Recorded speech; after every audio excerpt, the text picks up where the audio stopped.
3 cuerpos de mujeres apaches colgaban cabeza abajo, sus extremidades atadas fuertemente con cuerda áspera. La sangre se había secado en rayas oscuras contra su piel bronceada besada por el sol. Sus espaldas estaban marcadas con latigazos tan profundos que la carne se había abierto. Una de ellas estaba completamente inconsciente, con la cabeza colgando baja como si estuviera muerta. Las otras 2 apenas respiraban, con los ojos abiertos, pero sin luz en ellos. Elías había visto escenas como esta antes. Esto no era una ejecución. Era abandono, dejarlas morir lentamente. La tribu apache había dictado sentencia, propinado los azotes y se había ido, dejando que el sol del oeste terminara el trabajo. Miró alrededor. Las huellas de los guerreros aún eran claramente visibles en la tierra endurecida. No se habían ido hace mucho. Si cortaba las cuerdas e intentaba ayudarlas, regresarían. Y cuando lo hicieran, ninguno de los 4 sobreviviría. Elías Ward era un farmer solitario. Su esposa había muerto durante la epidemia. Su único hijo estaba enterrado justo detrás de la vieja casa de madera. Se había acostumbrado a ver cómo todo lo que amaba le era arrebatado, sin poder hacer nada para evitarlo. Pero esta vez, había 3 mujeres que aún respiraban. Elías dio un paso adelante, con la mano temblando ligeramente mientras sacaba el cuchillo de su cinturón. La hoja cortó la primera cuerda. El cuerpo pesado cayó, y él lo atrapó justo a tiempo. Ella no gritó. Solo jadeó débilmente. Segunda cuerda. Luego la tercera. Cuando Elías cargó a la mujer más alta sobre sus hombros, el sudor se mezcló con la sangre que le corría por la espalda. No miró atrás hacia los postes de madera porque lo sabía muy bien. Desde este momento, había elegido ponerse del lado de las condenadas y enfrentarse a toda la tribu apache. Elías logró llevar a las 3 mujeres de vuelta a la cabaña justo cuando el sol se hundía en el horizonte. La vieja casa de madera crujía con el viento caliente cargado del olor a antiséptico mezclado con sangre y polvo. Las acostó a cada una con cuidado, como si manejara algo tan frágil que podría romperse al menor toque. La más alta, Tequina, era más pesada de lo que esperaba. Su cuerpo era sólido, de hombros anchos, músculos aún tensos incluso en la inconsciencia. Mientras Elías se inclinaba para cambiarle las vendas, Tequina despertó. No hubo grito, ni pánico inútil, solo el instinto crudo de una guerrera que había sido traicionada. Agarró el cuchillo de la mesa, rodó y se lanzó directo hacia él. La hoja cortó el aire, rozando el cuello de Elías. Él retrocedió justo a tiempo. Un dolor ardiente le recorrió el antebrazo. La sangre goteó sobre el piso de madera. Las otras 2 mujeres se despertaron de golpe por reflejo, pegando la espalda a la pared, con los ojos bien abiertos, listas para pelear si era necesario. No se dijo una sola palabra. Elías se quedó quieto. No alcanzó su pistola. Simplemente colocó otro cuchillo lentamente sobre la mesa y retrocedió, ampliando el espacio entre ellos. Su voz era baja, sin mandar. Si quieren irse, váyanse. Si quieren quedarse, quédense. La puerta de la cabaña seguía abierta. El viento caliente entraba, trayendo el olor a tierra seca y el zumbido leve de los insectos. Tequina miró fijo a Elías, con el pecho subiendo y bajando. Estaba acostumbrada a ver hombres asustados, enojados o tratando de imponerse, pero este no. Él le dio la espalda, se envolvió un trapo en la herida del brazo y siguió hirviendo agua como si nada hubiera pasado. Esa noche, nadie durmió del todo. Las 3 mujeres se turnaron para vigilar. Tequina se sentó más cerca de la puerta, con el cuchillo apoyado en el muslo, su espalda ancha bloqueando la mitad de la luz de la lámpara de aceite. Las otras 2 se recargaron contra la pared, con los ojos fijos en Elías. Si hacía un movimiento en falso, no dudarían. Pero Elías no hizo ningún movimiento. Se acostó en la silla de madera cerca de la estufa, mirando el techo agrietado, escuchando la respiración pesada detrás de él. Por primera vez en muchos años, la cabaña ya no estaba vacía. Y por primera vez, el silencio tenía una tensión mortal, no de la naturaleza, sino de personas que habían sido traicionadas demasiadas veces. La mañana llegó lenta y pesada. La luz del sol se filtraba por las rendijas de la puerta de la cabaña, cayendo sobre el piso de madera donde aún quedaba sangre seca de la noche anterior. Elías se levantó temprano, como era la costumbre de un farmer que había vivido solo mucho tiempo. Encendió la estufa, hirvió agua y puso una olla de atole aguado al fuego. No miró atrás. Tequina lo observaba desde el rincón del cuarto. Era una cabeza más alta que Elías, con hombros anchos y brazos sólidos como troncos de encino. Pero esa mañana, su mirada se había suavizado. Ya no era feroz, solo cautelosa. Da un tipo de cautela que nace en quienes han aprendido a sobrevivir con desconfianza. Elías puso un tazón de atole en la mesa, luego retrocedió. Coman, dijo con calma. El agua está afuera. Si quieren irse, los caballos están detrás del granero. No había condiciones, ni precio que pagar. Las otras dos mujeres miraron a Tequina. Ella asintió levemente. Comieron despacio. Como si temieran que la comida desapareciera si se apuraban. Elías salió a reparar un tramo roto de la cerca. El polvo del viento se le pegaba a la camisa. Desde adentro de la cabaña, Tequina lo observaba. El hombre trabajaba como si nadie hubiera estado colgando medio muerto el día anterior. El día transcurrió en silencio. Elías limpió y volvió a vendar sus heridas, con movimientos eficientes, cuidando de no tocar más piel de la necesaria. No preguntó por qué las habían azotado. No preguntó por qué las habían atado. Ese tipo de respeto, extraño y peligroso, inquietaba a Tequina más que cualquier violencia. Hacia el atardecer, Tequina salió al patio. Probó un trozo de madera podrida, levantándolo con facilidad. Elías la vio pero no dijo nada. Le pasó un martillo, luego se dio la vuelta. Tequina clavó una tabla caída de nuevo en su lugar.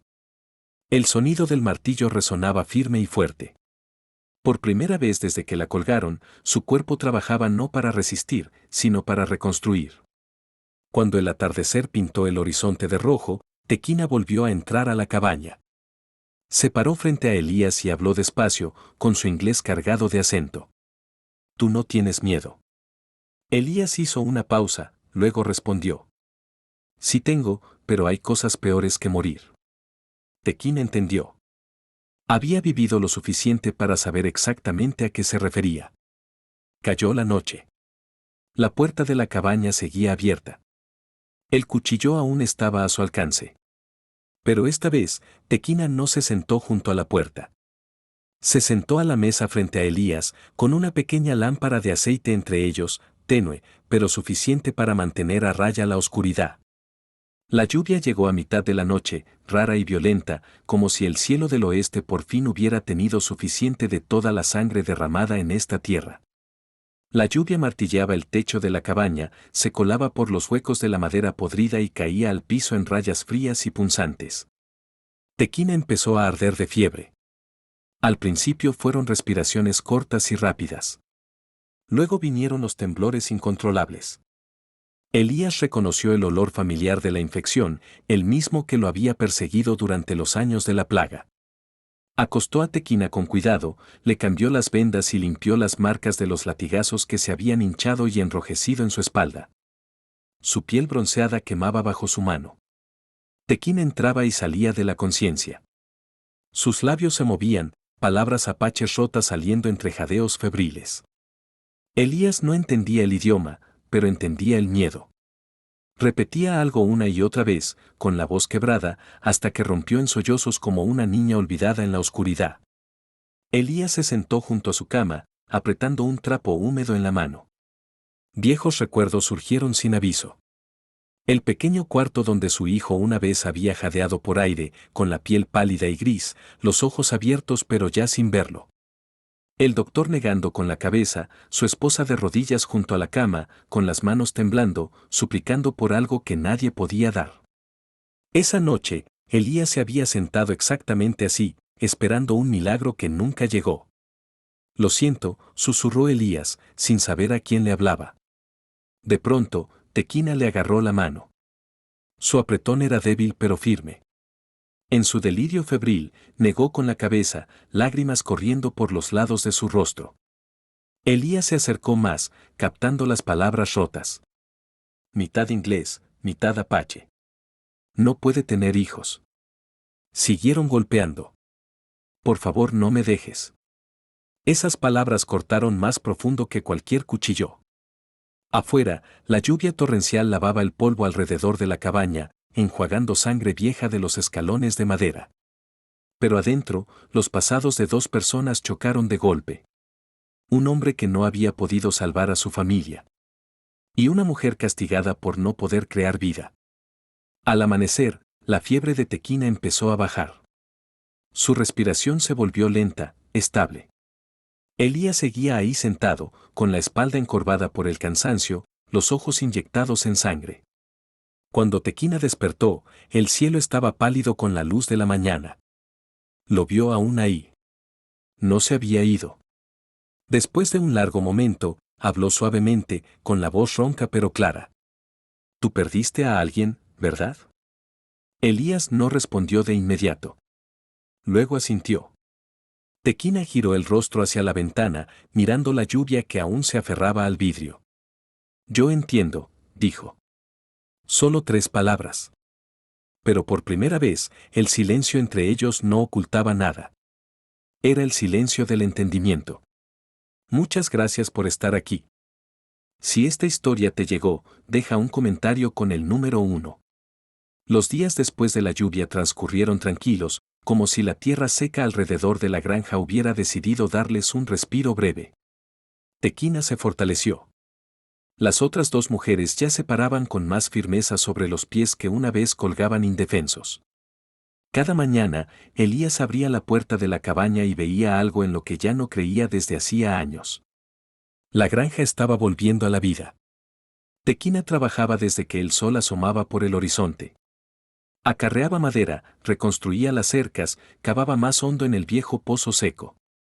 Cada golpe de su martillo sonaba con propósito, no para destruir, sino para reconstruir. Elías estaba cerca, pasándole herramientas cuando las necesitaba, sin dar órdenes, sin atribuirse el mérito. Trabajaban lado a lado en silencio, pero era el silencio de quienes conocían demasiado bien la pérdida como para desperdiciar palabras. Una tarde, Tequina de pronto se detuvo. Miró hacia la cresta del norte. El viento había cambiado, trayendo el leve olor a ceniza vieja. Se arrodilló y tocó una huella tenue revelada por la lluvia, una marca de explorador. Las había visto muchas veces en su vida. Siempre señal de que el juicio estaba cerca. La tribu vendrá, dijo Tequina, con voz calmada, casi fría. Elías asintió. Lo había sabido desde el momento en que cortó la primera cuerda, pero oírlo dicho en voz alta lo hizo más pesado. Revisó sus armas, contó las balas, tapó las ventanas de la cabaña. Nadie habló de huir. Nadie sugirió entregar a alguien. La noche cayó rápido. El aire estaba anormalmente quieto. Los insectos se habían callado. El viento contenía el aliento. Tequina entró a la cabaña y cerró la puerta por primera vez desde que llegó. Se paró frente a Elías, alta y firme, con los ojos ya no salvajes sino decididos. Por un largo momento no dijo nada. Luego habló, cada palabra lenta y deliberada como una elección que había pesado con cuidado. Esta noche dormirás conmigo. Elías se quedó helado, pero en su voz oyó lo que realmente quería decir. No era una invitación. No era posesión. Era una elección de estar juntos. Una declaración de que si la muerte llegaba con el amanecer, no la enfrentaría sola. Y tampoco lo dejaría enfrentarla solo a él. Elías respiró hondo. No por miedo, dijo suavemente. Tequina negó con la cabeza. Porque ya no hay vuelta atrás. Se sentaron lado a lado a la luz de la lámpara de aceite. Sin prisa y sin promesas. Afuera, la oscuridad se plegaba alrededor de la granja, y en algún lugar de la noche, quienes habían dictado la sentencia ya venían de regreso. Antes de que saliera el sol, la tierra ya temblaba bajo el ritmo de los cascos. Tequina lo oyó primero. Se levantó y corrió la cortina. En el horizonte, figuras emergían, firmes, feroces. La tribu apache había regresado. Los guerreros se desplegaron alrededor de la granja, formando un círculo cerrado. La pintura de guerra en sus rostros estaba seca. Esto no era un grupo de búsqueda. Era un pelotón de ejecución. Elías salió al porche, con la pistola en la mano. Se paró erguido, con la espalda pegada a la puerta de la cabaña. Detrás de él estaban 3 mujeres que habían escapado de la muerte, y la única razón por la que él estaba ahí parado. Frente a él, un anciano dio un paso adelante, clavando firmemente en el suelo un bastón tallado con símbolos tribales. Ella fue sentenciada, dijo el anciano con voz profunda y decidida, señalando a Tequina. Fue azotada. Fue colgada. Fue dejada para morir. Pero la sentencia no está cumplida. Tequina salió de la sombra de la puerta. No se escondió detrás de Elías. Se paró a su lado, alta, firme, sin doblegarse. Ya tuvieron su parte, dijo. Yo sigo viva. Un murmullo recorrió la fila de guerreros.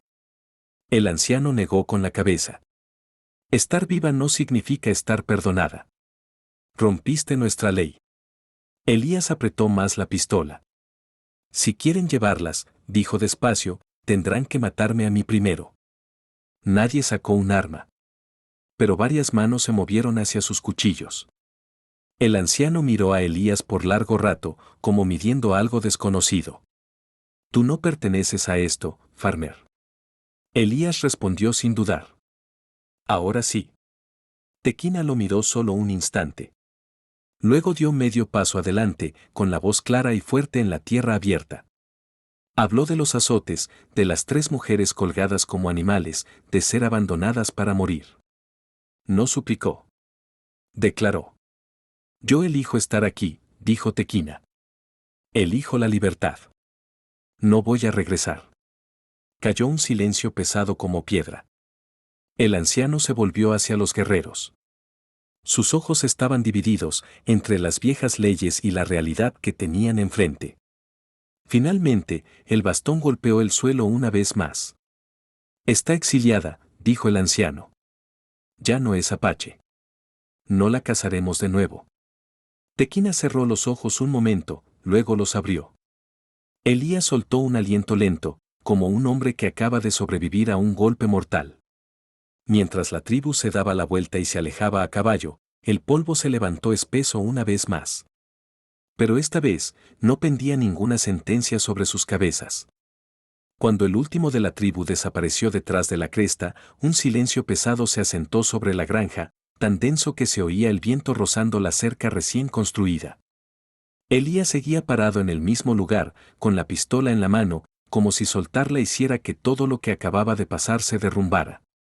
Tequina fue la primera en darse la vuelta. Caminó despacio hacia el pozo, sacó agua y se lavó la cara. El chorro frío corrió sobre la piel marcada por los látigos, llevándose polvo y sudor. No lloró, pero algo dentro de ella cambió por primera vez en años. Ya nadie la cazaba. Las otras 2 mujeres se sentaron en la tierra, con la espalda contra el granero de madera. Rieron bajito, con un sonido frágil, como si no les perteneciera del todo. No era alegría. Era el simple alivio de respirar libres otra vez. Elías guardó la pistola. Miró alrededor de la granja. Los postes de madera que una vez sostuvieron cuerpos ahora eran solo troncos sin vida. El viento pasaba, y ya no había gemidos. Se dio cuenta de que le temblaban las manos, no de miedo, sino por la liberación de una tensión que había cargado demasiado tiempo. La tarde llegó despacio. El sol colgaba bajo y rojo oscuro en el horizonte, dando una luz más suave que los días anteriores. Tequina estaba junto a la cerca, mirando hacia la distancia donde antes estaba su tribu. Después de un buen rato, habló, con voz calmada pero hueca. De hoy en adelante, ya no tengo nombre allá. Elías no respondió de inmediato. Se paró a su lado, sin tocarla, solo lo bastante cerca para que supiera que no estaba sola. Aquí, dijo suavemente, un nombre solo importa si quien lo lleva quiere que importe. Tequina asintió. Bajó la mirada a sus manos. Manos que habían peleado, recibido golpes y ahora ayudaban a reconstruir cercas. No sé quién se supone que debo ser ahora, dijo. Elías miró hacia la vieja cabaña donde ya brillaba una suave lámpara de aceite. Tenemos tiempo, respondió. La noche llegó más fácil que las anteriores. Ya no había sensación de ser vigilados, ni miedo de huir al amanecer. Las tres mujeres se sentaron alrededor de la mesa de madera, compartiendo una cena sencilla, pero que se sentía completa. A la luz suave de la lámpara, Tequina miró a Elías, con los ojos ya no recelosos, ya no salvajes, solo presentes. Allá afuera, el desierto seguía siendo implacable. Pero por primera vez, Tequina sabía una cosa con certeza. La sentencia había terminado, y su nueva vida acababa de empezar. La primera lluvia de la temporada regresó después de muchos días abrasadores. No fue tan feroz como la noche en que Tequina ardió de fiebre, solo lo bastante suave para calmar la tierra agrietada alrededor de la granja. La lluvia lavó el polvo rojo que se aferraba a los viejos postes de madera. Los mismos que una vez sirvieron para colgar gente, ahora cortados por Elías y apilados ordenadamente a un lado, como cerrando un capítulo que nadie quería recordar. Tequina estaba bajo el porche, dejando que la lluvia le empapara el cabello y los hombros. El agua corría por las cicatrices de su espalda, ya no dolía, solo era fresca y ligera. Elías estaba a su lado, sin decir nada. Algunos momentos pierden sentido cuando se les ponen palabras. La granja cambiaba un poco cada día. Las cercas estaban más derechas. El pozo más profundo. El corral ya no estaba vacío. Las otras dos mujeres habían encontrado un ritmo, una vida sin órdenes. Trabajaban. Descansaban. Dormían sin necesidad de cuchillo bajo la almohada. Una tarde, mientras el sol se inclinaba detrás de la cresta, Elías estaba mirando el campo que habían volteado recientemente. Finalmente habló, con voz baja y firme, como soltando algo que había guardado mucho tiempo. Esta granja ya no es un lugar hecho para una sola persona. Tequina se volvió hacia él. No se sorprendió. Había oído esa frase en su propia cabeza desde que la tribu se fue. Pero oírla de Elías le dio un nuevo peso. No era una invitación. Era un reconocimiento. Todavía no sé quién se supone que debo ser, dijo ella. Elías asintió. Yo tampoco. Se quedaron ahí parados en una tierra que solo había conocido pérdida. No hubo boda, ni promesas ruidosas, solo dos personas que una vez lo perdieron todo, eligiendo quedarse, no por miedo, sino porque habían encontrado algo que valía la pena proteger. Cayó la noche. La lámpara dentro de la cabaña brillaba más cálida que en noches anteriores. Tequina entró por la puerta. Ya no como un alma rescatada, sino como alguien que había elegido este lugar como hogar. Elías cerró la puerta no para atraparla, sino para guardar el calor adentro. Allá afuera, el desierto seguía siendo duro. El viento seguía soplando. La sequía volvería. Pero en esta tierra donde una vez colgaron gente y la dejaron morir, se había construido un hogar, no con sangre, no con látigos, sino con confianza, con valor y con un amor callado lo bastante fuerte para durar. Queridos amigos, en la dureza del viejo oeste, Elías Ward no era el hombre más fuerte. No era un hombre de poder ni de ley. Era solo un farmer solitario que había perdido a su esposa, enterrado a su hijo y sabía muy bien la impotencia de ver una vida escaparse de tus manos. Y por eso exactamente no se alejó. Cuando tres mujeres fueron dejadas colgando, esperando morir, Elías eligió cortar las cuerdas, no para ser héroe, sino simplemente para seguir siendo humano. La bondad no siempre salva al mundo, pero a veces salva una vida, y eso lo cambia todo. Mientras sigamos atreviéndonos a elegir la bondad incluso en el peligro, la esperanza nunca muere de verdad. Sobre todo, espero que estén a salvo, felices y rodeados de amor. Y que nunca duden en compartir ese amor con quienes los rodean. Los quiero a todos, mis queridos espectadores de Wild West Storytelling. Díganme, ¿qué significó esta historia para ustedes? Dejen un comentario abajo. Escriban el número 1 si les gustó la historia y no olviden suscribirse al canal para más relatos impactantes del viejo oeste.